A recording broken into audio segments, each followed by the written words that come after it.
கனிமவள கொள்ளை தூத்துக்குடியில் பல லட்சம் கோடி ரூபாய். இன்றைக்கு உலகத்தில் 420 மில்லியன் டன் கனிம அந்த மணல் இருக்குன்னா அதுல இந்தியாவில் மட்டும் 268 மில்லியன் டன் இருக்கு. அதுல குறிப்பா தூத்துக்குடியில கொள்ளையடிக்கிறாருங்க.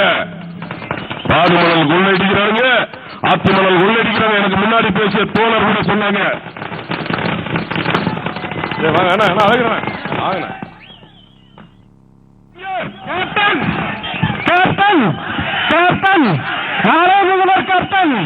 வருங்கால முதல்வர் கேப்டன் வீரமல்லிய அண்ணி, நமது அண்ணி, எங்கள் அண்ணி, எங்கள் அண்ணி கேப்டன், நாளே முதல்வர் கேப்டன், வருங்கால முதல்வர் கேப்டன், மக்கள் நல கூட்டணி தலைவர் கேப்டன், நமது அண்ணி, எங்கள் அண்ணி, எங்கள் அண்ணி, நமது அண்ணி கேப்டன், நாளே முதல்வர் கேப்டன், எங்கள் முதல்வர் கேப்டன், வருங்கால முதல்வர் கேப்டன், நாளே முதல்வர் கேப்டன், கேப்டன், கேப்டன், கேப்டன், அண்ணி, நமது அண்ணி, நமது அண்ணி.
செப்டம்பர் 27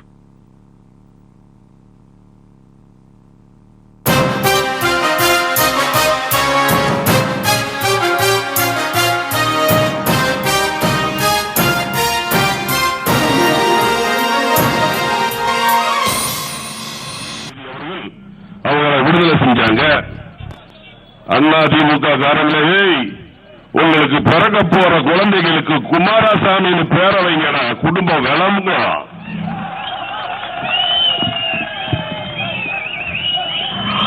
5வது வருஷம் என்னாச்சு? வெள்ளம் வந்துச்சு சென்னையில். நவம்பர் 27 கடந்த வருடம் பிடபிள்யூடி அதிகாரிகள் சொல்றாங்க, செம்பரம்பாக்கம் ஏரியில நம்பிக்கிட்டு இருக்க தண்ணி மழை அதிகமா வரப்போகுதுன்னு 27 சொல்லிட்டாங்க. ஆனா 1 எந்த அறிவிப்பும் இல்லாம தண்ணியை திறந்து விடுறாங்க. எவ்வளவு பாதிப்பு! இவ்வளவு நிர்வாக திறமை சரியில்லாத முதலமைச்சர் எல்பி ஜெயலலிதா நமக்கு வேணுமா? இப்ப கூட சொன்னாங்க அம்மா அம்மான்னு. இங்க பாருங்க, அதிமுக காரனுக்கு வேணா உங்களுக்கு அம்மாவா இருக்கலாம், எங்களுக்கெல்லாம் சும்மா சும்மா. எங்களுக்கெல்லாம் பெற்றவங்க தான் அம்மா, மற்றவங்க சும்மா. இங்க பாரு, நீ ஜெயிலுக்கு போகும்போது 193 பேர் செத்தான்னு 3 லட்சம் ரூபாய் கொடுத்தல. அதுல 137 பேர் ஹார்ட் அட்டாக்ல செத்தா, 17 பேர் விஷம் குடித்து செத்தா, 20 பேர் தூக்கு போட்டு செத்தா, 9 பேர் தீ குளிச்சு செத்தா, 3 பேர் பஸ்ஸுக்கு முன்னாடி செத்தா, ஒருத்தர் ரயிலுக்கு முன்னாடி செத்தா, ஒருத்தர் மாடியில இருந்து குதிச்சு செத்தா, ஒருத்தர் மின்கம்பிய பிடிச்சு செத்தான்னு 193 பேர் கணக்கு சொன்னீங்க. சென்னையில வெள்ளத்துல எத்தனை பேர் செத்தான்னு கணக்கு சொன்னியா?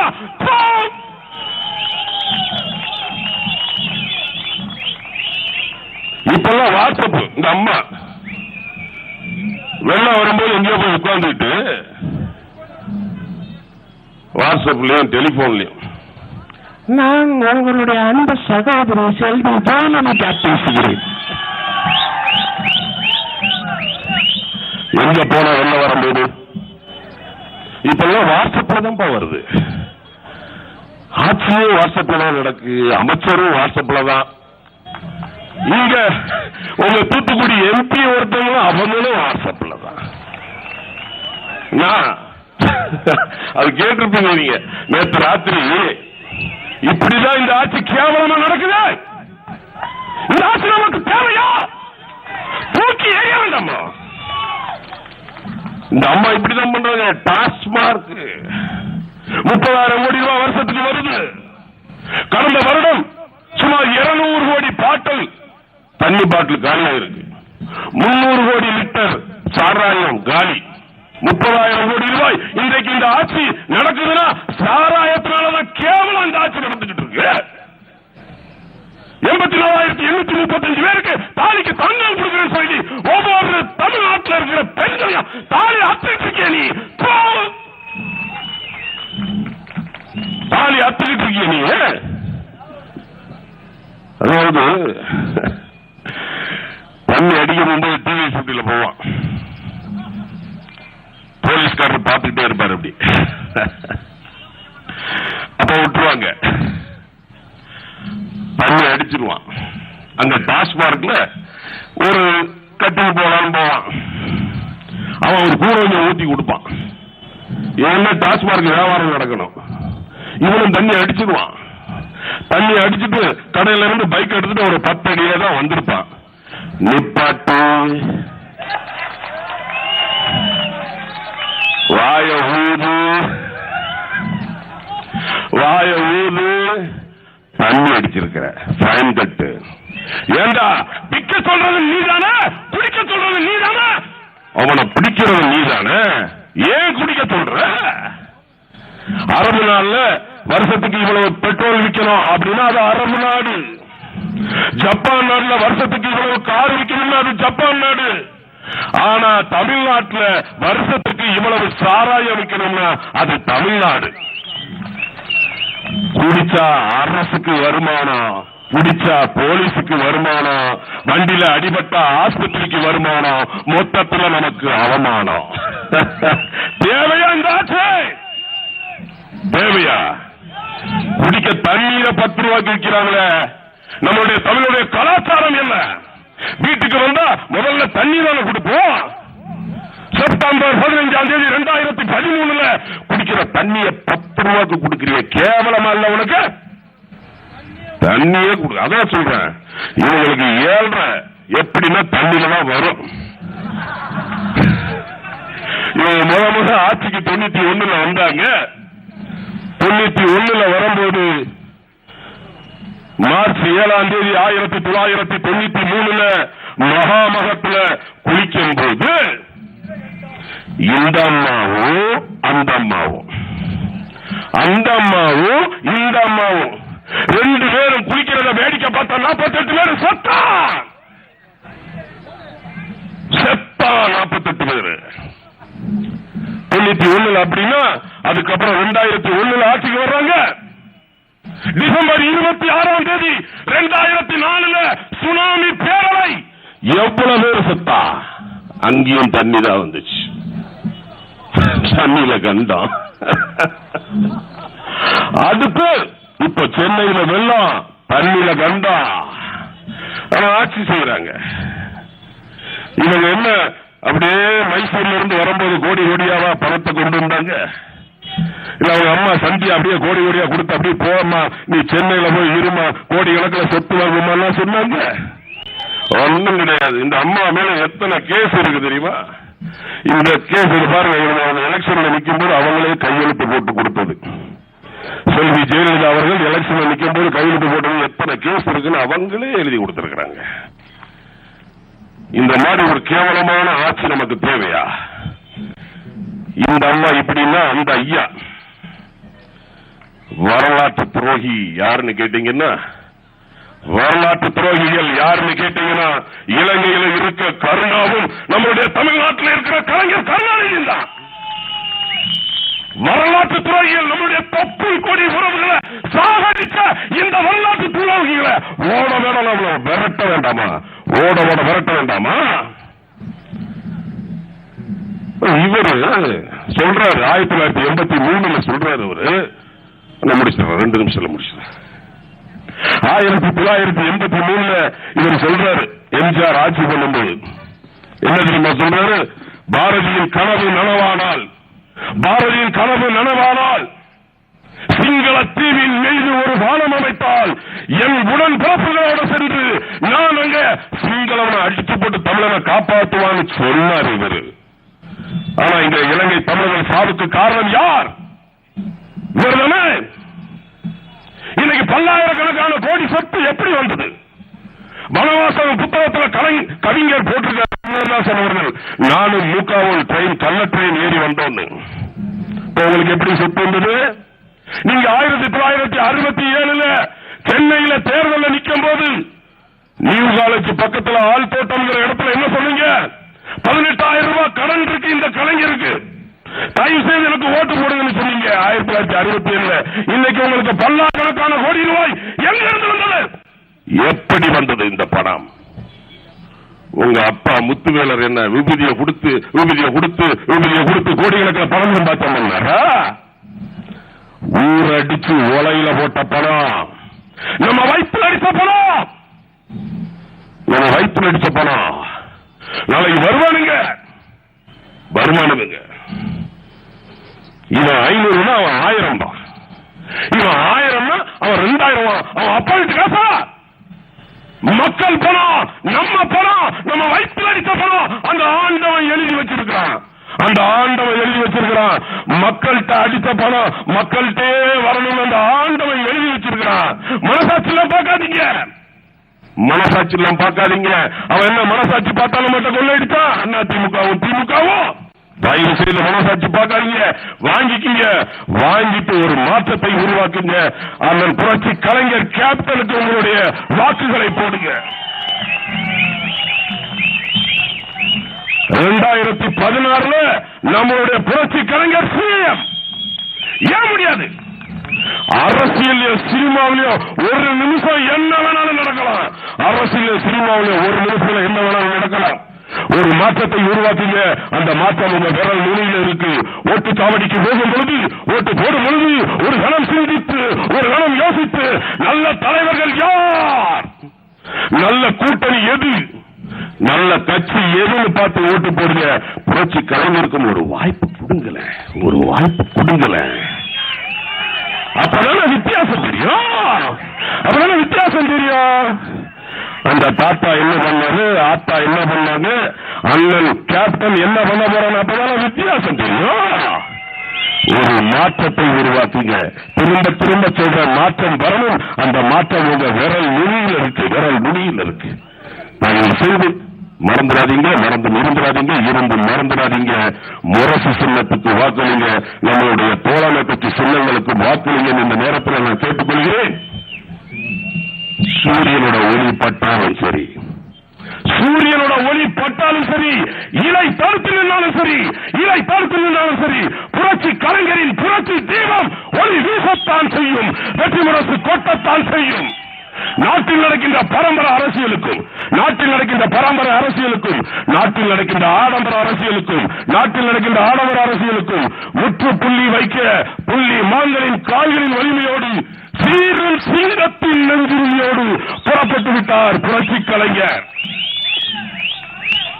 நான் ராஜபக்சேவாக, இடியமீனாக, கோட்சேவாக, செல்வி ஜெயலலிதாவையும் கலைஞர் கருணாநிதியையும் பார்க்கிறேன். நான் கல்வி தந்த பெருந்தலைவர் காமராஜராக, தேசியமும் தெய்வீகமும் என்னுடைய 2 கண்கள் சொன்ன தேவர் ஐயாவாக, சட்டத்தை நமக்கு கொடுத்த அண்ணல் அம்பேத்கராக, இந்த நாடு உனக்கு என்ன செஞ்சது, நீ எந்த நாட்டுக்கு என்ன சொன்னா என்ன ஜான் கென்னடியாக, வி ஃபார் விக்டரி சொன்ன சர்ச்சிலாக, பொது உடைமை தத்துவம் சொன்ன ஸ்டாலினாக. இந்த ஸ்டாலின் கிடையாது. இந்த ஸ்டாலினுக்கு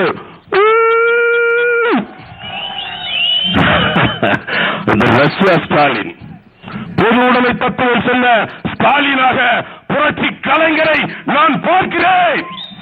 நல்லவர் லட்சியம் வெல்வது நிச்சயம். வீழ்வது நாமாக இருப்பினும் வாழ்வது தமிழாக இருக்கட்டும். வாழ்க புரட்சி கலைஞர். வாய்ப்பு கொடுத்த அனைவருக்கும் நன்றி, நன்றி, நன்றி.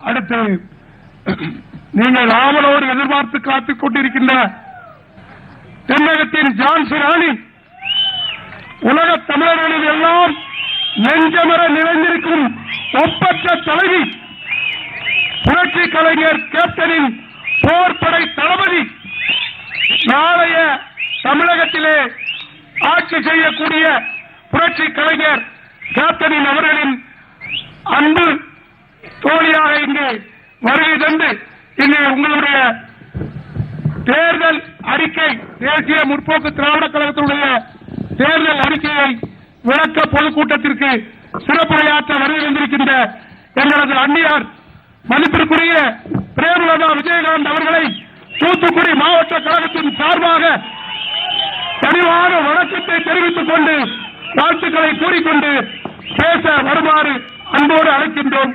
நன்றி, வணக்கம்.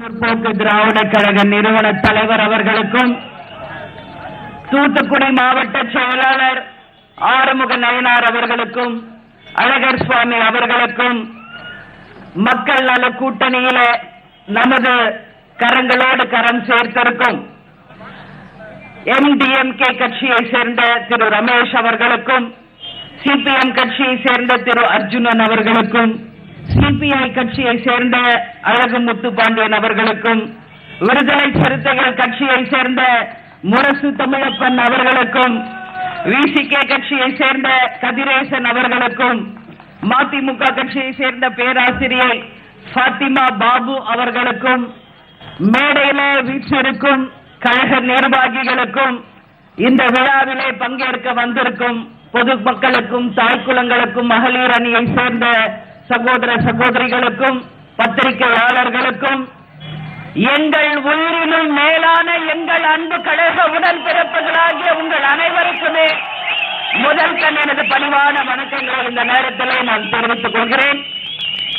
தேசிய முற்போக்கு திராவிட கழகத்தினுடைய தேர்தல் அறிக்கை விளக்க பொதுக்கூட்டம் தூத்துக்குடி மாவட்டத்திற்கு கேப்டன் கூட நான் எத்தனையோ வாட்டி வந்திருக்கேன். தேர்தல் நேரங்களை வந்திருக்கோம், பொதுக்கூட்டத்திற்கு வந்திருக்கோம், மக்களுக்காக மக்கள் பணி செய்வதற்காக வந்திருக்கிறோம். ஆனால் இந்த முறை 2016 வரப்போகின்ற சட்டமன்ற தேர்தலிலே தேசிய முற்போக்கு திராவிட கழகத்தின் சார்பாக அறிவிக்கப்பட்ட தேர்தல் அறிக்கை விளக்க பொதுக்கூட்டத்தில் இங்கு வந்து உங்கள் அத்தனை பேர் முன்னாடி பேசுவதில் உண்மையில் பெரும் மகிழ்ச்சி அடைகிறேன் என்பதை இந்த நேரத்தில் உங்க எல்லாத்தையும் நான் பகிர்ந்து கொள்கிறேன். தூத்துக்குடி மாவட்டம் அப்படின்னாலே எதுக்கெல்லாம் ஃபேமஸ் அப்படின்றத ஒரு சின்ன இன்ட்ரோடக்ஷன். தூத்துக்குடி அப்படின்னாலே இங்க துறைமுகம் எல்லாருக்கும் தெரியும். திருச்செந்தூர் முருகர் எல்லாருக்கும் ரொம்ப ஃபேமஸ் இங்க தெரியும். உப்பிட்டவரை உள்ளளவும் நிலை என்று சொல்வாங்க.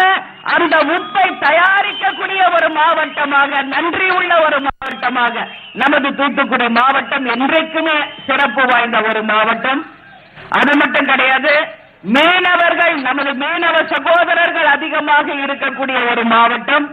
தாது மணல் இங்கு அதிகமாக ஒரு வளமான ஒரு தாது மணலை கொண்ட ஒரு மாவட்டம். ஆனா இன்னைக்கு அதை அழிச்சுக்கிட்டு இருக்காங்க. அதே போல இங்க பாத்தீங்கன்னா கேப்டன் படமான வாஞ்சிநாதன் அவர்கள் ஹேண்டர்சன் துரையை மணியாச்சில கொன்ன அந்த இடமும் இதே தூத்துக்குடி மாவட்டம் தான். புரட்சி கவி பாரதியார் பிறந்த எட்டயபுரமும் கொண்ட மாவட்டம் நமது தூத்துக்குடி மாவட்டம். கப்பலோட்டிய தமிழர் வஉசி பிறந்த ஒரு புண்ணிய பூமி இந்த மாவட்டம் அப்படின்னு சொல்றதுல உண்மையிலேயே நான் பெரும் மகிழ்ச்சி அடைகிறேன். அதே போல வீரபாண்டிய கட்டபொம்மன் பிறந்த மாவட்டம் இந்த மாவட்டம் என்று சொல்வதில் உண்மையிலேயே பெரும் மகிழ்ச்சி அடைகிறேன். இந்த பெயர்களை எல்லாம் சொல்லும் பொழுதே ஆட்டோமேட்டிக்கா எல்லாருக்குமே வீரம் வரும், அதுல மாற்று கருத்தே கிடையாது. வெள்ளையர்களை இந்த நாட்டிலிருந்து அகற்றுவதற்காக நமது தலைவர்கள் போராடி சுதந்திரத்தை வாங்கி கொடுத்த ஒரு புண்ணிய பூமி இந்த தூத்துக்குடி மாவட்டம் என்றால் என்னுடைய வார்த்தை மிக இல்லை. ஆனால் இன்றைக்கு என்ன நடந்து கொண்டிருக்கு தமிழ்நாடுல? கொள்ளையர்களே நீங்கள் தமிழ்நாட்டை விட்டு செல்லுங்கள் என்று சொல்லக்கூடிய ஒரு அவல ஆட்சி இன்னைக்கு தமிழ்நாட்டில் நடந்துகிட்டு இருக்கு. வெள்ளையர்களே வெளியேறு என்று சொன்ன காலம் போய் இந்த கொள்ளையர்களை தமிழகத்தை விட்டு அகற்றக்கூடிய நேரம் தமிழகத்தில் வந்துவிட்டது என்பதை உங்கள் அனைவருக்குமே இந்த நேரத்தில் நான் நினைவு கூற விரும்புகிறேன். அதே போல இன்னைக்கு தூத்துக்குடி ஒரு மாநகராட்சி.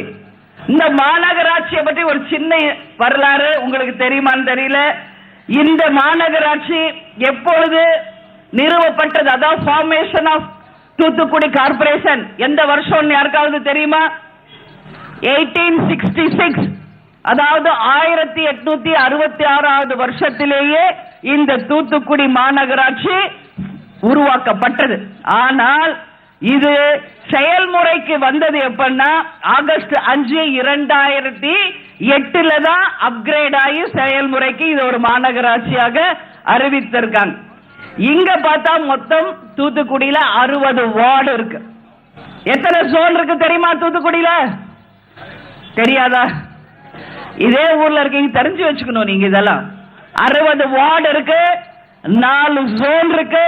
ஒன்னு ஈஸ்ட், வெஸ்ட், நார்த், சவுத். அதாவது ஈஸ்ட்ல 18 வார்டும், வெஸ்ட்ல 14 வார்டும், நார்த்ல 15 வார்டும், சவுத்ல 13 வார்டும் கொண்ட இந்த மாநகராட்சி தான் தூத்துக்குடி மாநகராட்சி. இதுதான் இந்த மாநகராட்சியுடைய ஒரு ஸ்ட்ரக்சர். ஏன் இது உங்ககிட்ட நான் சொல்றேன்னா, ஒரு இடத்துக்கு நாம வரோம் பேசுறோம்னா அந்த இடத்தை பற்றி புள்ளி விவரத்தோட எல்லாமே தெரிஞ்சுக்கிட்டு வந்து பேசுறது தான் நம்ம தேசிய முற்போக்கு திராவிட கழகம் என்பதை இந்த நேரத்தில் உங்க எல்லாருக்குமே உறுதியா சொல்றேன். இங்கேயே பிறந்து வளர்ந்தவங்களுக்கே நிறைய பேர் தெரியாது, ஆனாலும் தெரிஞ்சு வச்சுக்கணும் நம்ம வரலாறு என்ன அப்படிங்கிறது. அதே மாதிரி இங்க பாத்தீங்கன்னா வந்த அளவு தூரம் பாக்குறேன் பாருங்க, லைட் என்ன, கொடி கம்பங்கள் என்ன, இந்த பேனர்கள் என்ன, என்ன தேசிய முற்போக்கு திராவிட கழகத்தை சேர்ந்தவங்க எல்லாருமே இங்க என்ன டாடா பிர்லாவா? கிடையாது. கேப்டனின் அன்புக்கும் பாசத்திற்கும் மட்டுமே கட்டுப்பட்டு தாங்கள் உழைக்கிற அந்த கூலி வேலையை கட்சிக்காக ஒதுக்கிட்டு இந்த கட்சியின் வளர்ச்சிக்காக பாடுபடக்கூடியவர்கள் தான் தேசிய முற்போக்கு திராவிட கழகத்தை சேர்ந்த நமது தொண்டர்கள். இந்த 10 ஆண்டு காலத்துல நம்ம கட்சியினுடைய வளர்ச்சி இன்னைக்கு தேசிய முற்போக்கு திராவிட கழகம் தமிழ்நாட்டில் ஒரு மிக மிக முக்கியமான இடத்தை பெற்று இருக்கு என்பதை கடந்த 4 மாதமாக அனைத்து மேகசின்லயும், பேப்பர்ஸ்லயும், மீடியாலையும் தேசிய முற்போக்கு திராவிட கழகத்தின் பெயரையோ கேப்டன் பெயரையோ உச்சரிக்காம இங்க ஒரு புக்கும் விற்க முடியாது, ஒரு பேப்பரும் விற்க முடியாது, ஒரு டிவி சேனலும் நடத்த முடியாது என்ற நிலையை உருவாக்கியவர்கள் யார்? எங்கள் கழகத்தின் உடன்பிறப்புகளாகிய உங்களுடைய உழைப்பு, உங்களுடைய அயராத பாடுபாடுதான் இன்னைக்கு தேசிய முற்போக்கு திராவிட கழகத்தை இந்த அளவு மிகப்பெரிய அளவுல வளர்த்திருக்குன்னா என்னுடைய வார்த்தை மிக இல்லை. தொண்டரை மதிக்கக்கூடிய ஒரு தூய தலைவர் எப்படியோ அதே வழியில இன்னைக்கு தொண்டர்களும் இருக்கக்கூடிய ஒரு தூய கட்சி தேசிய முற்போக்கு திராவிட கழகம். தொண்டர்களை கேட்டு முடிவெடுக்கக்கூடிய ஒரே தலைவர் தமிழ்நாட்டில் இருக்கிறார் என்றால் அது நமது கேப்டன் தான் என்பதை எல்லா இடத்திலையும் நாம தைரியமாக சொல்லலாம். அது சேலம் மாநாடாக இருந்தாலும் சரி, அதே போல காஞ்சிபுரம் மாநாடாக இருந்தாலும் சரி, உளுந்தூர்பேட்டை மாநாடாக இருந்தாலும் சரி, தொண்டர்களிடம் விருப்பத்தை கேட்டு உங்கள் விருப்பம் என்னவோ அதுபடிதான் கேப்டன் என்னைக்கு முடிவெடுப்பார் என்பது ஒரு புதிய வரலாறை தொண்டனை மதிக்கக்கூடிய தூய தலைவர் கேப்டன் என்பதை இன்னைக்கு தமிழக அரசியலில் உருவாக்கி இருக்கிறார். ஆனா மற்ற தலைவர்கள்லாம் பாருங்க, வீட்லயே உட்கார்ந்துகிட்டு திடீர்னு பார்த்தா வேட்பாளர் லிஸ்ட் வரும், யார் யார் கூட்டணின்னு வரும். டிவியில பார்த்தாதான் இன்னைக்கு நம்ம மந்திரியா இல்ல எந்திரியானே தெரியாது, அந்த அளவுக்கு ஒரு கட்சிகள் நடந்துகிட்டு இருக்கு. ஆனால் தொண்டர்களை மதிச்சு உங்க கருத்துக்களை கேட்டு அதன் வழியாக வழி நடத்தக்கூடிய ஒரே தலைவர் கேப்டன். காஞ்சிபுரத்துல கிங்கா இருக்கணுமா, கிங் மேக்கரா இருக்கணுமா என்று ஒட்டுமொத்த லட்சக்கணக்கான தொண்டர்களை பார்த்து கேப்டன் கேட்டார். அத்தனை பேருமே அன்னைக்கு சொன்னதே கேப்டன் நீங்க கிங்கா தான் இருக்கணும் அப்படின்னு சொல்லி. அதே போலதான் நம்ம மேடல்ல நம்மளுடைய டைட்டில் நீங்க பாத்தீங்கன்னா தமிழக அரசியலின் திருப்புமுனை மாநாடு. காஞ்சிபுரத்துல அறிஞர் அண்ணா மட்டும்தான் 1967 தமிழ்நாட்டில் அரசியலில் திருப்புமுனை ஏற்படுத்தினார். அதற்கு பிறகு இந்த 2016 நிச்சயமாக திமுக அதிமுகவுக்கு மாற்றாக தேசிய முற்போக்கு திராவிட கழகமும் மக்கள் நல கூட்டணியும் இணைந்த இந்த கூட்டணி நிச்சயமாக ஒரு திருப்புமுனையை உருவாக்கும் என்பதை அன்னைக்கு வேடல்லே கேப்டன் சூசகம் அவங்க கிட்ட சொன்னார். உடனே கிங்கா இருக்கணுமா, கிங் மேக்கரா இருக்கணுமா, சில நம்ம அறிவு ஜீவிகள் இங்க கொஞ்சம் பேர் இருக்காங்க. இதுக்கு தாய்லாந்துக்கு போனோம், பூட்டானுக்கு போனோம், ஏன்னா அங்கதான் ராஜா ஆட்சி நடக்குது. ஏன் இது எங்களுக்கு தெரியாதா? ஏன் லண்டனுக்கு போனா மகாராணி இன்னும் எலிசபெத் உயிரோட தான் இருக்காங்க, ஏன் அதை விட்டுட்டீங்க? ஒரு வார்த்தைக்காக அது சொல்வது கிங்கா கிங் மேக்கரா அப்படின்னு. உடனே இது என்ன ராஜா ஆட்சியா நடக்குது, ஜனநாயக ஆட்சி நடக்குது, இது கூடவா தெரியாம 10 வருஷமா கேப்டன் கட்சி நடத்திட்டு இருக்காரு. ஊர் சிரிக்குது அப்படின்னா ஊரா சிரிக்க போது, ஊர்ல இருக்கிற மக்கள் சிரித்தார்கள் என்றுதான் பொருள். இது கூட தெரியாத சில அறிவு ஜீவிகள் நமக்கு பாடம் சொல்லி கொடுக்கிறாங்க. பால பாடம் தேசிய முற்போக்கு திராவிட கழகத்திற்கு யாரும் நடத்த வேண்டாம். தெள்ள தெளிவாக சிந்தனையோடு நல்ல முடிவாக கேப்டன் என்னைக்கும் சிந்திச்சுதான் ஒரு முடிவு எடுப்பார். முன் வச்ச கால என்னைக்குமே பின் வைக்க மாட்டார். எடுத்த முடிவு எடுத்ததுதான், அந்த வார்த்தையில என்னைக்குமே கேப்டன் உறுதியாக இருப்பார் என்பதை தமிழக அரசியல் வரலாற்றை இன்னைக்கு நிரூபிச்சுட்டு இருக்கார். அதனாலதான் எல்லா இடத்துலயும் நான் சொல்றது, துளசி கூட வாசம் வேணும், நம்ம தவசி வார்த்தை மாறியதாக சரித்திரம் கிடையாது என்பதை எல்லா இடத்துலயுமே நான் சொல்றேன். ஒரு வார்த்தை சொன்னதுதான், முடிவு எடுத்தால் எடுத்ததுதான். அதனால நானும் இன்னைக்கு பாக்குறேன் டிவி பேப்பர் எல்லாத்திலையும் விவாதம் என்னன்னா 3 நாளா இதான் ஓடிட்டு இருக்கு. ஏதோ வைகோ அண்ணன் அவர்கள் சொன்னாங்க அப்படின்ட்டு பேரம் பேசினாங்க, 580 இதான் ஓடிட்டு இருக்கு. எந்த சேனல் எந்த பேப்பர் இதுதான். அவர் தெளிவா சொல்லிட்டாரு, புத்தகங்களிலும் பேப்பர்லயும் வந்த செய்தியை வச்சு நான் சொல்றேன் அப்படின்னார். என்கிட்ட கேட்டாங்க, அண்ணன் வைகோ சொன்னதுக்கு அவர்கிட்ட பதில் கேளுங்க, நானும் தெளிவா சொல்லிட்டு வந்துட்டேன். உடனே இதுக்கு எடுத்து அவங்க கிட்ட கேட்டு இவங்க கிட்ட கேட்டு மாத்தி மாத்தி மாத்தி 3 நாளா இதை வச்சுதான் எல்லா சேனலும் ஓட்டிக்கிட்டு இருக்காங்க. எல்லா டிவி, எல்லா பேப்பர், எல்லா மேகசின்ஸ் இதான் ஓட்டிக்கிட்டு இருக்காங்க. சரி, நீங்க நான் ஒண்ணு மட்டும் கேட்கிற பிரஸ் பீப்புள் இங்க இருக்கீங்க, இந்த ஒரு செய்தியை சென்சேஷனல் இஷ்யூ ஆக்கி இன்னைக்கு 3 நாளா இது ஒரு செய்தியா நீங்க வெளியிட்டுக்கிட்டு இருக்கீங்கல்ல, நான் ஒண்ணு மட்டும் உங்ககிட்ட கேட்கிறேன், நான் சொல்றதுக்கெல்லாம் நீங்க விவாதம் வைக்க தயாரா என்ற கேள்வியை இந்த மக்கள் முன்னாடி இங்க இருக்கிற பத்திரிகையாளர்களுக்கு நான் ஒரு வேண்டுகோளாக வைக்கிறேன்.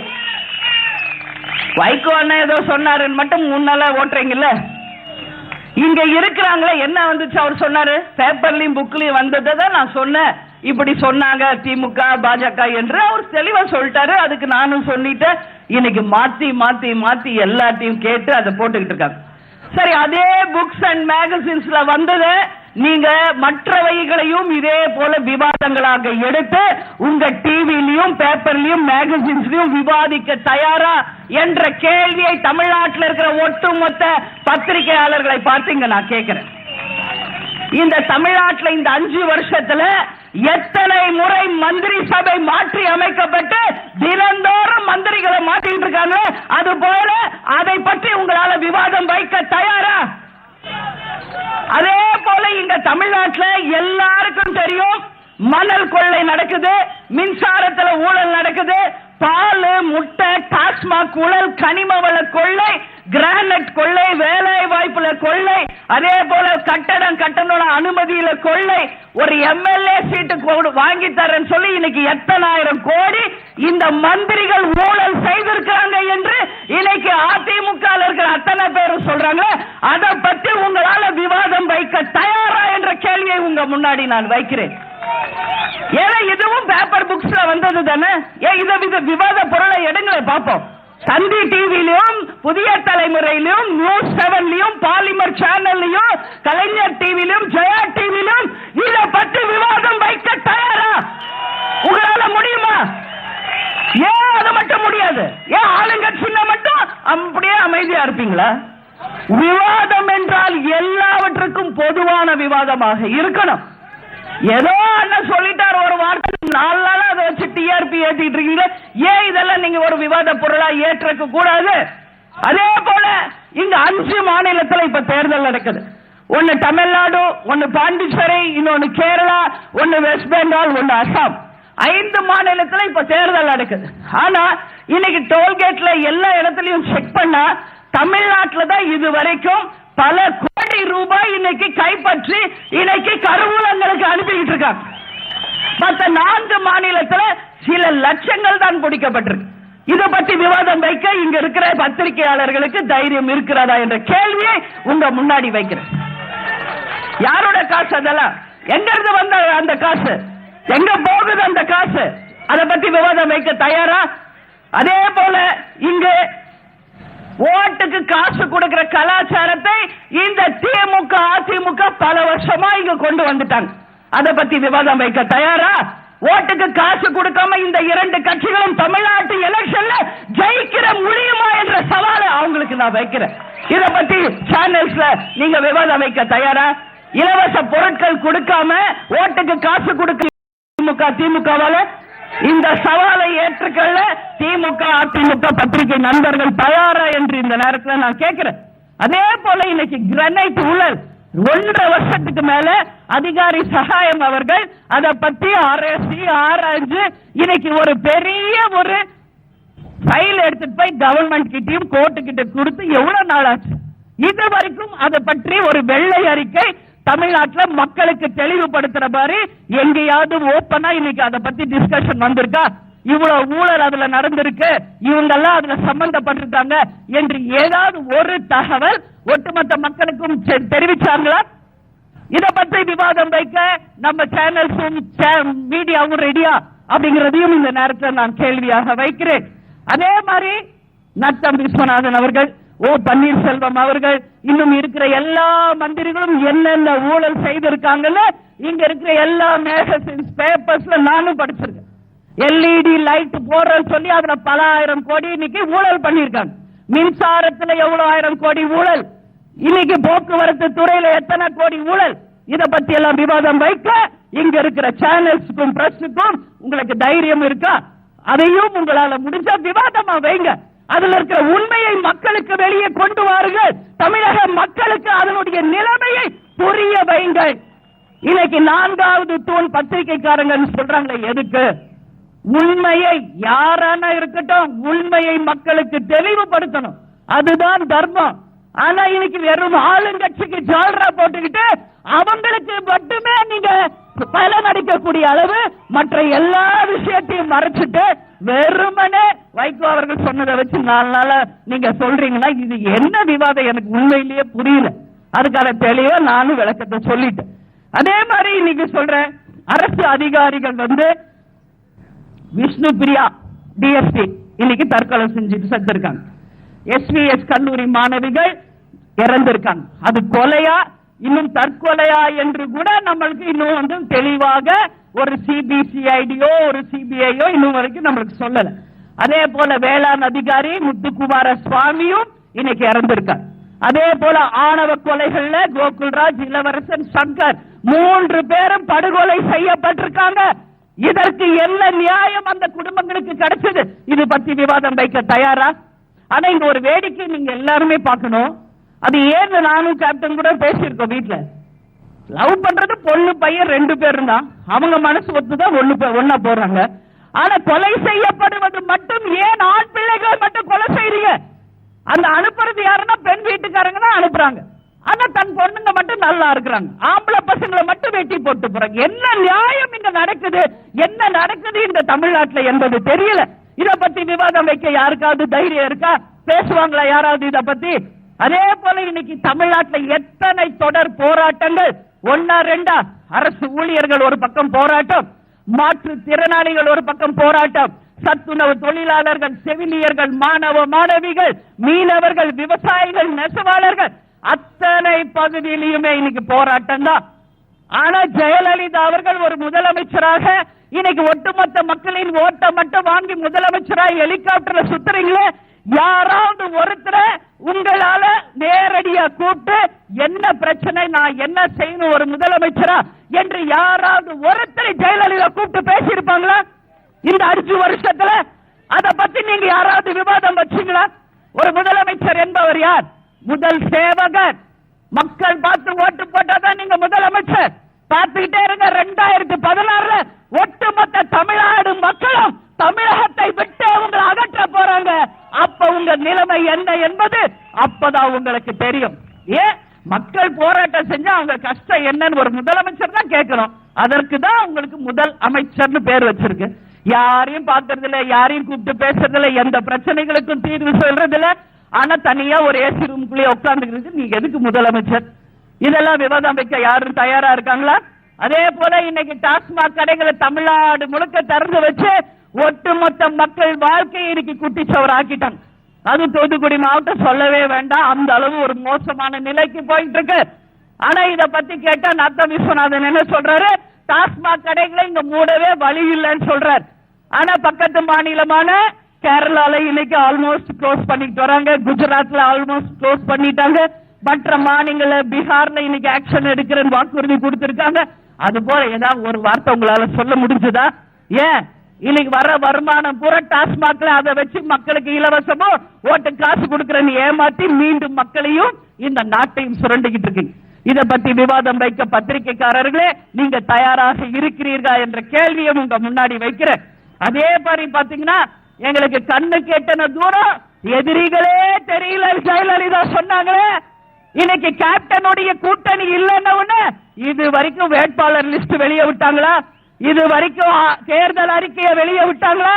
இது வரைக்கும் தேர்தல் பிரச்சாரம் இன்னைக்குதான் ஆரம்பிச்சு இன்னைக்கு முடிக்க போற ஏதாவது ஒரு அறிவிப்பு வந்துச்சா? எல்லாருக்கும் முன்னாடி ஃபர்ஸ்டே தேர்தல் அறிக்கை, எல்லாருக்கும் முன்னாடி பிரச்சாரம் போறோம், எல்லாருக்கும் முன்னாடி வேட்பாளர் லிஸ்ட் எப்ப 2011. ஏன்னா அன்னைக்கு கேப்டன் என்கின்ற ஒரு மாபெரும் தோல் உனக்கு பக்கபலமா இருந்துச்சு. எதிரிகளே உங்க கண்ணுல தெரியல, நீங்களே உங்களுக்கு தைரியம் இருந்துச்சுன்னா கேப்டன் இன்னைக்கு வேட்பாளர் அறிவிக்கிறதுக்கு முன்னாடி உங்க வேட்பாளர் லிஸ்ட வெளியிட ஜெயலலிதாவே நீங்க தயாரா என்ற கேள்வியை இப்ப வைக்கிறேன். இத பத்தி பத்திரிகைக்காரர்கள் விவாதிக்க தயாரா என்ற கேள்வியை உங்க முன்னாடி வைக்கிறேன். சிந்திச்சு பாருங்க. ஏன் நான் இத சொல்றேன்றதை ஒவ்வொருத்தரும் சிந்திச்சு பார்க்கணும். யாரையும் இங்க குறை சொல்லணும்ன்ற எண்ணம் என்னைக்கு தேமுதிக கிடையாது. மற்றவர்களை குறை சொல்லி அது மூலமா கட்சியை வளர்க்கணும், ஓட்டு வாங்கணும்ன்ற அவசியம் என்றைக்குமே தேசிய முற்போக்கு திராவிட கழகத்திற்கு கிடையாது. என்ன நியாயமோ என்ன உண்மையோ அதை தான் பேசுவோம். நிச்சயமாக மக்கள் கிட்ட சென்று நியாயத்தை பேசி ஓட்டு கேட்போம். அதனால இருக்கிற உண்மை இதுதான். தமிழ்நாட்டில் நாங்க சொன்ன வார்த்தையில ஏதாவது ஒரு வார்த்தை மிக இருக்கா?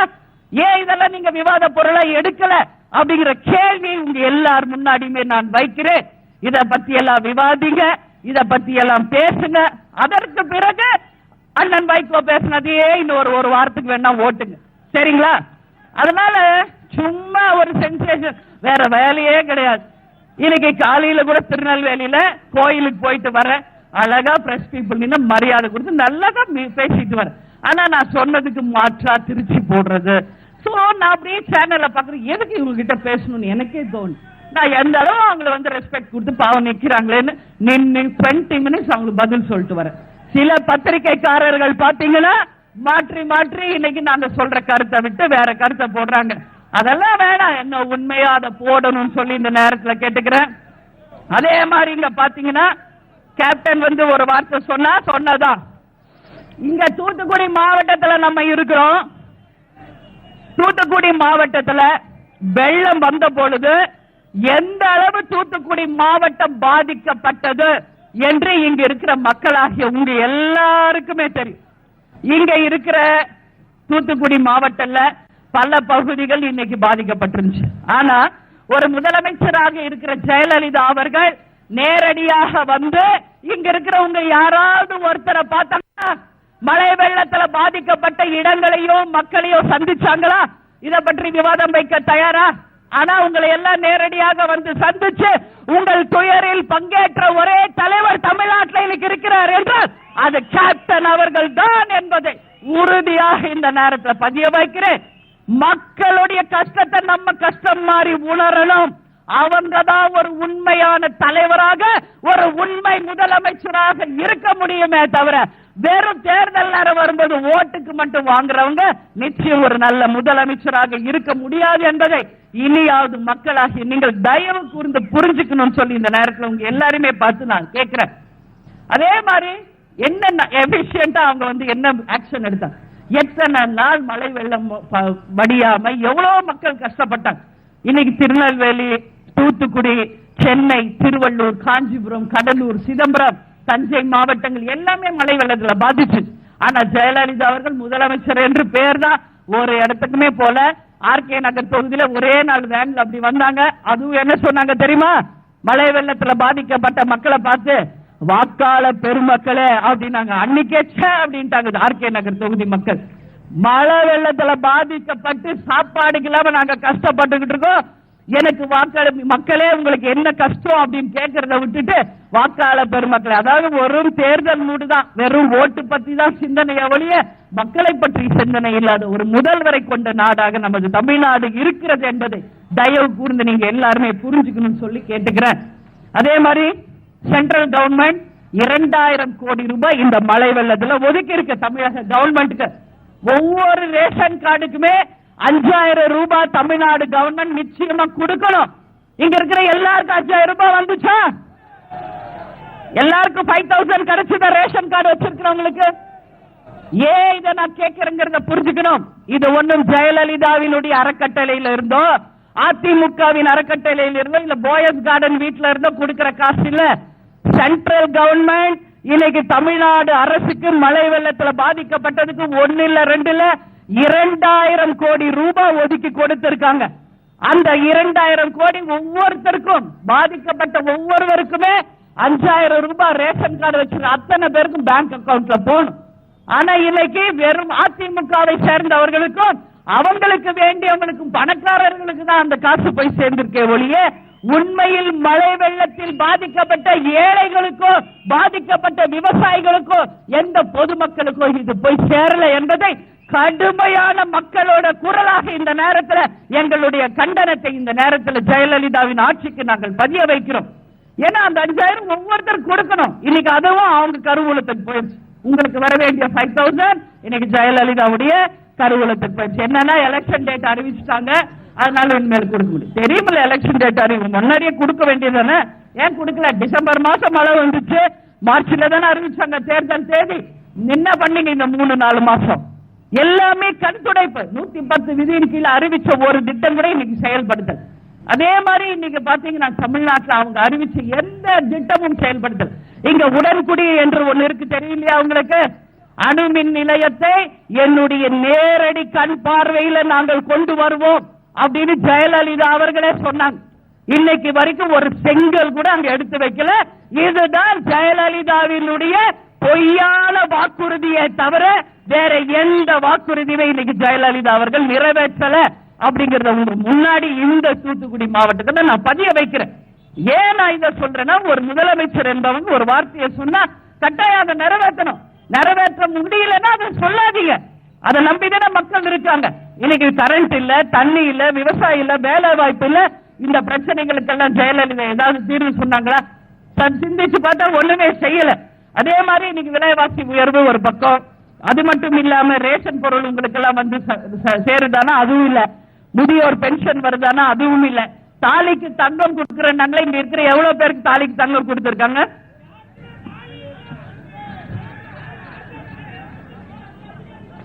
நான் வேற சப்ஜெக்ட் கேட்டா அவர் வேற சப்ஜெக்ட் போயிட்டார். யாருக்குமே இங்க தாலியே இல்ல, டாஸ்மாக்ல எல்லாமே பறி போயிட்டு இருக்கு, வேற வழி. அதுதான் சொல்றேன், இதுதான் இந்த அவல ஆட்சி இங்க நடந்துகிட்டு இருக்கு. திருமண உதவி திட்டம்னு சொன்னாங்க, ஏதாவது ஒரு திட்டம் யாருக்காவது போய் சேர்ந்துச்சா? எதுவுமே இல்லைங்க. இதுதான் இன்னைக்கு தமிழகத்துல ஜெயலலிதாவின் ஆட்சி என்பதை மக்கள் நீங்கள் தயவு செஞ்சு உணரணும் சொல்லி கேட்டுக்கிறேன். இங்க தூத்துக்குடி கார்பரேஷன்ல ஜெயலலிதாவினுடைய ஆட்சியில உங்களுக்கு கொடுக்கப்பட்ட வாக்குறுதிகள் எல்லாமே நிறைவேற்றிட்டாங்களா? எந்த வாக்குறுதியுமே நிறைவேற்றல. அதுவும் இன்னைக்கு நம்ம கலை இலக்கிய அணியை சேர்ந்த திரு ராஜேந்திரன் அவர்கள் சிறப்பான முறையில் இங்க பேசினாரு. அவர் சொன்னாரு, இங்க இருக்கிற ஒரு மேயரை பத்தி, இன்னைக்கு 2 மேயர் இந்தியா ஃபுல்லா ஃபேமஸ். ஒன்னு திருப்பூர்ல இருக்காங்க ஒரு மேயர், பிஏவுக்கும் எம்ஏவுக்கும் புது விளக்கத்தை கொடுத்த ஒரு மேயர் திருப்பூர்ல இருக்கிறாங்க. அதே போல ஒரு மேயர் சசிகலா புஷ்பா என்று ஒரு மேயர் இந்த தூத்துக்குடியின் ஒட்டுமொத்த அவமானமாக ஒரு மேயர் இருக்காங்க. அந்த வாட்ஸ்அப் மெசேஜ பார்த்து இன்னைக்கு சிரிக்காத ஆளே இல்ல. அதுதான் இந்த ஆட்சியினுடைய அவலம் அப்படிங்கிறது இந்த நேரத்தில் சொல்றேன். இவங்க பேசுறாங்க மற்றவங்களை பத்தி என்னென்னவோ. முதல்ல உங்க எம்பிக்களையும் உங்க எம்எல்ஏக்களையும் உங்க மந்திரிகளையும் உங்க கட்சியில இருக்கிறவங்களையும் முதல்ல அந்த குடிப்பழக்கத்தில இருந்து வெளியே கொண்டு வாருங்கள் ஜெயலலிதா அவர்களே. பிறகு மற்றவங்களுக்கு நீங்க அட்வைஸ் பண்ணுங்க. 3 பேரை ஒரு ஆளை நம்ம சுட்டி காட்டி பேசுறப்ப 3 பேரை நம்மளை நோக்கி இருக்கும், மறந்துடாதீங்க. அறிஞர் அண்ணா ஏன் இப்படி கை வச்சாரு? ஒண்ணு நம்ம பத்தி மத்தவங்களை சொன்னா 3 விரல் நம்மளை பார்த்து சொல்லுதான். அதனால ஒருத்தரை பத்தி குறை சொல்றதுக்கு முன்னாடி 3 விரல்கள் உங்களை குறை சொல்வது என்பதை உணர்ந்து கொள்ளுங்கள். இன்னைக்கு சசிகலா புஷ்பாவுடைய வாட்ஸ்அப் ஒரு மட்டமான ஒரு வாட்ஸ்அப், இன்னைக்கு தலைகுனிவை ஏற்படுத்தக்கூடிய ஒரு வாட்ஸ்அப். இங்க மழை வெள்ளம் நடந்த பொழுது டெல்லியில உட்கார்ந்துகிட்டு இவங்க என்னெல்லாம் பண்ணாங்க என்பது தெளிவாக அந்த வாட்ஸ்அப்ல வந்திருக்கு.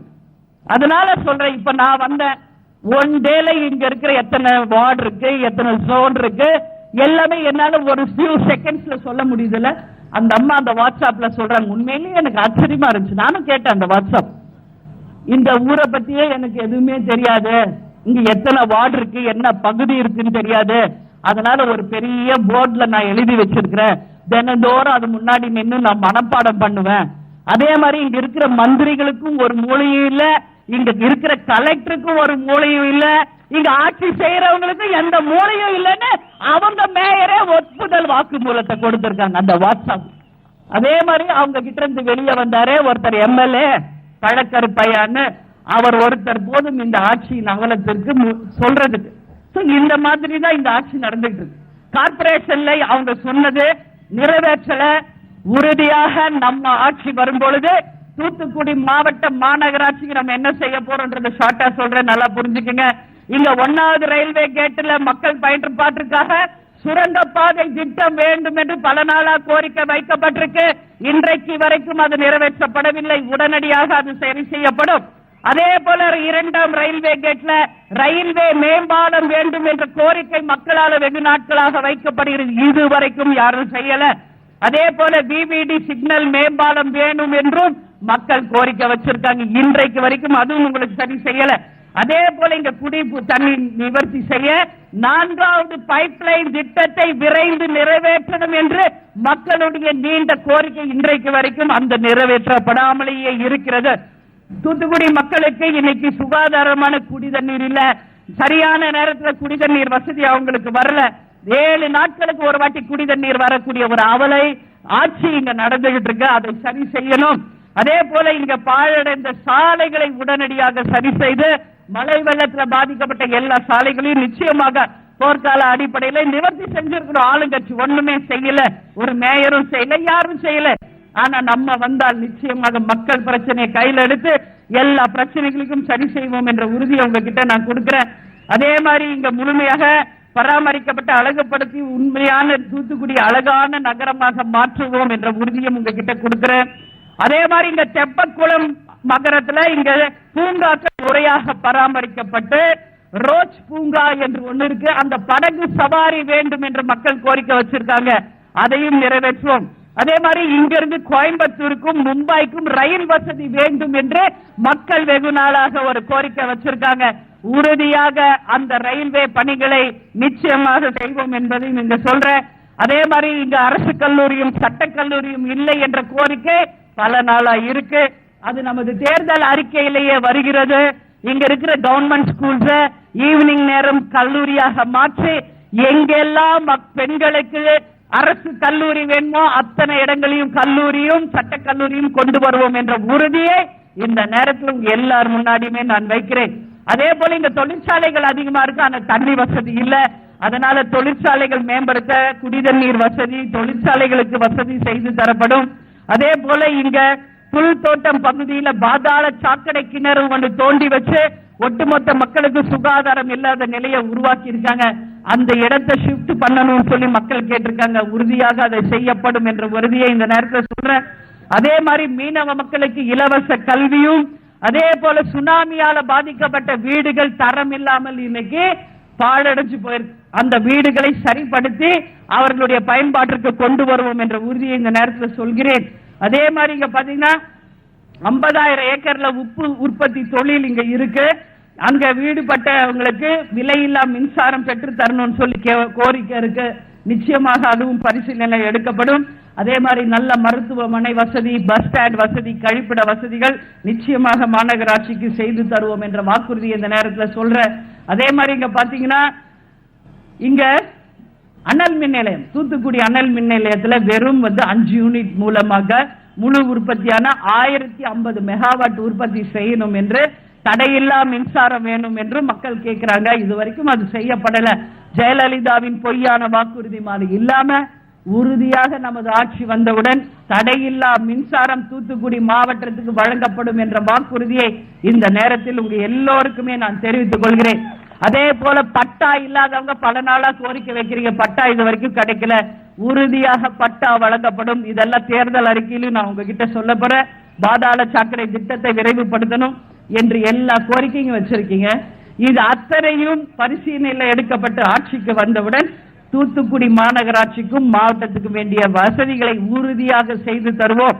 அதே மாதிரி இங்க மாநகராட்சியில மழை வெள்ளம் பாதிக்கப்பட்டதுனால போக்குவரத்து இல்ல, அதாவது பஸ் ஸ்டாண்ட் ரொம்ப பாழடைஞ்சிருக்கு, கழிப்பிட வசதி இல்ல, எல்லா பிரச்சனையுமே இருக்கு. அதே மாதிரி தண்ணி 200% இன்னைக்கு டாக்ஸ் ஏத்திட்டாங்க. ஆனா தண்ணி மட்டும் பார்த்தா 7 நாளைக்கு ஒரு வாட்டி தான் உங்களுக்கு வருது. வாட்டர் டாக்ஸ் 200% இன்னைக்கு ஏத்தி இருக்கு மாநகராட்சி. உண்மையா? ஆனா தண்ணி மட்டும் கேட்டா 7 நாளைக்கு ஒரு வாட்டி கொடுக்கும். இதெல்லாம் உறுதியாக சரியான முறையில் நிர்வகிக்கப்பட்டு முறைப்படுத்தப்பட்டு மக்களுக்கு சுமை இல்லாம ஒரு நல்ல அரசாங்கம் உருவாக்குவோம். இங்க மழை வெள்ளத்துல பாதிக்கப்பட்ட திருவிக்கா நகர், குறிஞ்சி நகர், ஊரணி, ஒத்தவீடு, தங்கமணி நகர், பொட்டல்காடு பகுதிகளை மழை வெள்ளம் பாதிக்கப்பட்ட பொழுது யாருமே போய் பார்க்கல. மக்களையே சந்திக்க முடியாத ஒரு நிலைமையை அந்த மக்கள் அவ்வளவு கஷ்டப்பட்டாங்க. ஆனா கேப்டன் ஒருவர் தான் நேரடியாக சென்று அந்த மக்களை சந்திச்சு 1000 குடும்பங்கள் 2000 குடும்பம் எல்லாரையும் சந்திச்சு இயன்றதை செய்வோம் இல்லாதவர்க்கே என்ற பணியில நம்மளால முடிஞ்ச உதவியை கேப்டன் அவர்கள் தன்னுடைய கரத்தால செஞ்சு அவர்களுடைய கஷ்டத்துல பங்கேற்றுக்கிட்டார். கேப்டன் செய்யறதா இது சூப்பர் நான் சொல்ல, இயன்றதை செய்வோம் இல்லாதவர்க்கே அப்படிங்கறதா நம்ம பாலிசி. அதனால ஆனா கஷ்டத்துல போய் பங்கேற்றாருல. இன்னைக்கு எந்த கட்சி தலைவர் மக்களை சந்திச்சாங்க, யார் போய் அவங்க குறைகளை தீர்த்தாங்க அப்படிங்கறத நீங்க எல்லாருமே உணர்வுன்னு சொல்லி இந்த நேரத்துல கேட்டுக்கிறேன். அதே மாதிரி இங்க நான் தேர்தல் அறிக்கை விளக்க பொதுக்கூட்டம் நேற்று திருநெல்வேலியில நான் பேசினதை நீங்க எல்லாருமே டிவியில பார்த்திருப்பீங்க. டெய்லி கேப்டன் டிவிலையும் அந்த அறிக்கைகள் வந்துகிட்டு இருக்கு. அதனால சிலதை மட்டும் இப்ப உங்ககிட்ட நான் சொல்ல போறேன். அந்த திட்டங்கள் என்னன்னா பெண்களுக்கான திட்டங்கள். இங்க என்ன பாரதி பிறந்தம்மன், இங்கதான் நான் அதை பத்தி பேசி ஆகணும். பெண்களுக்கு திருமணம் செய்ய முடியாம பல குடும்பங்கள் கஷ்டத்துல இருக்காங்க. தேர்தல் அறிக்கை விளக்க பொதுக்கூட்டம் இது. இந்த தேர்தல் அறிக்கை விளக்க பொதுக்கூட்டத்துல தேமுதிகவும் மக்கள் நல கூட்டணியும் சேர்ந்து நாளை ஆட்சியில வந்தவுடனே மக்களுக்கு செய்ய போகிற திட்டங்களை இப்ப சொல்றேன். இது பெண்களுக்கானது. இங்க செல்லம்மாள் பாரதி திருமண உதவி திட்டத்தை அரசாங்கமே முறையாக இங்கு செயல்படுத்த போகிறது. ஜெயலலிதா அவர்கள் சொல்ற மாதிரி ஏமாற்று திட்டம் கிடையாது. உறுதியாக ஒவ்வொரு பெண்ணுக்கும், அதாவது வறுமை கோட்டிற்கு கீழ் இருக்கிறவங்களுக்கு 1 லட்சம் ரூபாய்க்கு மேலாக பயன்படக்கூடிய அளவுல அரை பவுன்ல தாலி, மணமக்களுக்கு பட்டு புடவை, பட்டு வேஷ்டி, கோயில் மாலை, காலை மதிய உணவு உட்பட 10,000 ரூபாய் மதிப்புள்ள குடும்பத்திற்கு தேவையான அனைத்து சீர் வசதிகளையும் கொடுத்து திருமணத்தையும் நடத்தி வச்சு அந்த குடும்பங்களுக்கு உதவி செய்வோம். சிலருக்கு அது இல்ல, எங்களுக்கு பேங்க்ல லோன் வாங்கி தான் எல்லாருமே கடன் வாங்கி தான் கல்யாணம் பண்றேன், ஆனா திருப்பி அந்த கடனை கட்ட முடியல, வட்டி ஏறி போய் இன்னைக்கு அத்தனை குடும்பங்கள் கஷ்டப்படுது. அதனால மக்கள் கோரிக்கை வச்சிருக்காங்க, பேங்க்ல எங்களுக்கு ஒரு 1 லட்சமோ 2 லட்சமோ திருமணக்கென்றே லோன் வாங்கி தரணும் கவர்மெண்ட். அப்புறம் நாங்க சிறுக சிறுக அந்த லோனை திருப்பி அடைக்கிறோம், அதுவும் குறைஞ்ச வட்டியில வேணும் என்று மக்கள் கோரிக்கை வச்சிருக்கீங்க. உறுதியாக திருமண லோன் பேங்க் மூலமாக குடும்பங்களுக்கு வழங்கப்படும். நீங்க யாரும் போய் வெளியில வட்டிக்கு காசு வாங்கணும் என்று கஷ்டப்பட வேண்டிய அவசியம் இல்லை என்பதை உறுதியாக இந்த நேரத்தில் உங்க முன்னாடி நான் சொல்றேன். அதே மாதிரி இங்க பாத்தீங்கன்னா தங்க நகைகளை கொண்டு போய் அடமானம் வைக்கிறீங்க, ஆனா திருப்பி அதை மூட்டு எடுக்கவே முடிய மாட்டேங்குது, எல்லா நகையும் அதோட போயிருது. அதனால அரை வட்டி மட்டுமே போட்டு அந்த நகைகள் சீக்கிரமா மீட்டு எடுக்கிறதுக்கு இந்த அரசாங்கம் உங்களுக்கு உதவி செய்யும் என்பதை இந்த நேரத்தில் சொல்றேன். அதுவும் இல்லாம மெயினா தமிழ்நாட்டில் கந்து வட்டி, மீட்டர் வட்டி முற்றிலுமாக அகற்றப்படும். எப்படி லாட்டரி என்றதை முற்றிலுமாக அகற்றணுமோ இரும்பு கரத்தை கொண்டு இந்த கந்து வட்டி, மீட்டர் வட்டியை உடனடியாக தமிழகம் முழுவதும் செயல்படுத்துவோம் என்ற உறுதியை உங்க முன்னாடி நான் வைக்கிறேன்.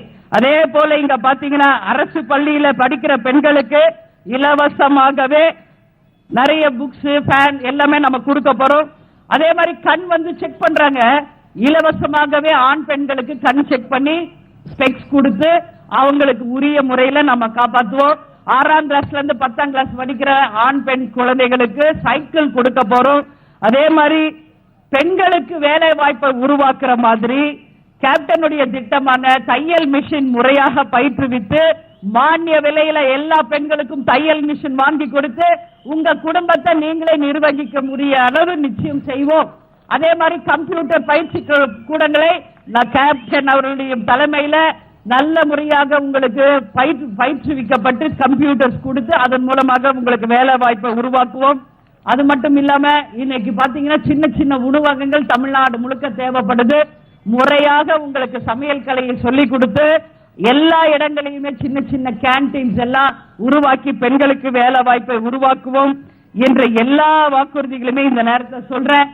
ஆர்கானிக் ஃபார்மிங், அதாவது வேளாண் பயிர் வந்து நம்ம இயற்கையாக கொண்டு வர வேண்டி இருக்கு, அதையும் நிச்சயமாக நம்ம ஊக்கப்படுத்துவோம்.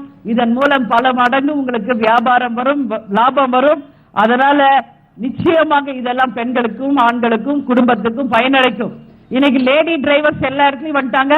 முறையாக ஓட்டுநர் பயிற்சி அளிக்கப்பட்டு மானிய விலையில் உங்களுக்கு டாக்ஸியும் ஆட்டோவும் பெண்களுக்கு வழங்கப்பட்டு நீங்களே அதை ஓட்டக்கூடிய அளவு உங்களை நிச்சயமாக வாழ்க்கையில தரம் உயர்த்துவோம் என்ற வாக்குறுதி இந்த நேரத்தில் சொல்ற. எனவே நிறைய வாக்குறுதிகள் இருக்கு. நேரமின்மையின் காரணமாக என்னுடைய வாக்குறுதிகளை இதோட நான் முடிச்சுக்கிறேன். ஏன்னா தினமும் எல்லா மாநகராட்சியிலும் இதை தான் நான் பேச போறேன். நிச்சயம் நீங்க எல்லாரும் கேப்டன் டிவியில பார்க்க தான் போறீங்க. அதனால எல்லா வாக்குறுதிகளும் நீங்க தினந்தோறும் பார்த்து என்னெல்லாம் நம்ம செய்ய போறோம்ன்றத நிச்சயமாக நீங்க எல்லாருமே தெரிஞ்சுக்கணும்னு சொல்லி நான் கேட்டுக்கிறேன். அதே மாதிரி இங்க இருக்கிற நாம எல்லாருமே இங்க ஒரு உறுதிமொழியை நம்ம எடுக்கணும். திமுக அதிமுக என்றாலே லஞ்சம் ஊழல் கட்சி. இன்னைக்கு ஒரே குட்டையில ஊறிய மட்டைகள் என்று காமராஜர் அவர்களே சொல்லியிருக்காங்க. இந்த லஞ்ச ஊழல் ஆட்சியை தமிழ்நாட்டை விட்டு அகற்றணும்.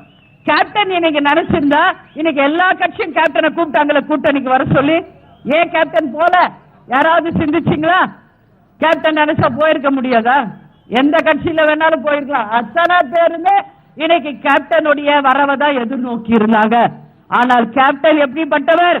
தொண்டர்களை போலவே உறுதியானவர், நேர்மையானவர், உண்மைக்காக பாடுபடக்கூடியவர், லஞ்ச ஊழலுக்கு அப்பாற்பட்டவர், சொக்க தங்கம் கேப்டன் என்பதை இந்த கட்சிகளை புறந்தள்ளியது மூலமாக ஏழை பங்காளர் என்றும் இன்றைக்கு ஜாதி மதம் மொழி இனம் எல்லாற்றுக்கும் அப்பாற்பட்டு சிறுபான்மையின் உற்ற தோழர் நண்பர் என்பதை இன்னைக்கு தன்னுடைய கூட்டணி மூலம் கேப்டன் நிரூபிச்சிருக்கார். அதனால இந்த கூட்டணி நிச்சயமாக வெற்றி கூட்டணியாக மாறணும். இன்னைக்கு இந்த கூட்டணியில கேப்டன் கூட கரம் கோர்த்த அண்ணன் வைகோ அவர்களுக்கும், சகோதரர் திருமாவளவன் அவர்களுக்கும், அண்ணன் ஜி ராமகிருஷ்ணன் அவர்களுக்கும், அண்ணன் முத்தரசன் அவர்களுக்குமே இந்த நேரத்தில் எங்கள் நன்றிகளை தெரிவிச்சுக்கிறோம்.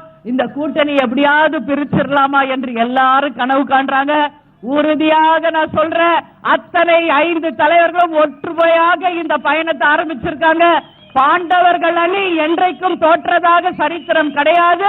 நீங்க எத்தனை நின்று முடிச்சாலும் இந்த கூட்டணி வெற்றி கூட்டணியாக 2016 ஆட்சி அமைத்து திருப்புமுனையை உருவாக்குவோம். இந்த கூட்டணி மக்கள் விரும்பிய கூட்டணி, இந்த கூட்டணி நேர்மையான கூட்டணி, இந்த கூட்டணி மாற்றத்திற்கான கூட்டணி, இந்த கூட்டணி தமிழ்நாட்டின் திருப்புமுனையை ஏற்படுத்த போகும் கூட்டணி. இந்த கூட்டணி ஜாதி, மதம், மொழி, இனம் எல்லாவற்றிற்கும் அப்பாற்பட்ட ஒரு கூட்டணி என்று சொல்லிக்கொண்டு நமது கூட்டணி ஜெயிக்கணும். இந்த 2 கட்சிகளையும் தமிழகத்தை விட்டு அகற்ற வேண்டும் என்று கேட்டுக்கொண்டு நமது முரசு நாளை தமிழக அரசு என்று சொல்லக்கூடிய அளவு தமிழக மக்களாகிய நீங்கள் அனைவரும் நல்ல தீர்ப்பை தரணும் சொல்லி உங்ககிட்ட கேட்டுக்கிட்டு மீண்டும் 2வது கட்ட பிரச்சாரம் கேப்டனும் நானும் வேட்பாளர்களோடு 234 தொகுதிகளுக்கும் அனைத்து கிராமங்களுக்கும் நேரடியாக வந்து மக்களை சந்திப்போம் என்று தெரிவித்துக் கொண்டு உங்களிடமிருந்து விடைபெறுகிறேன். நன்றி, வணக்கம்.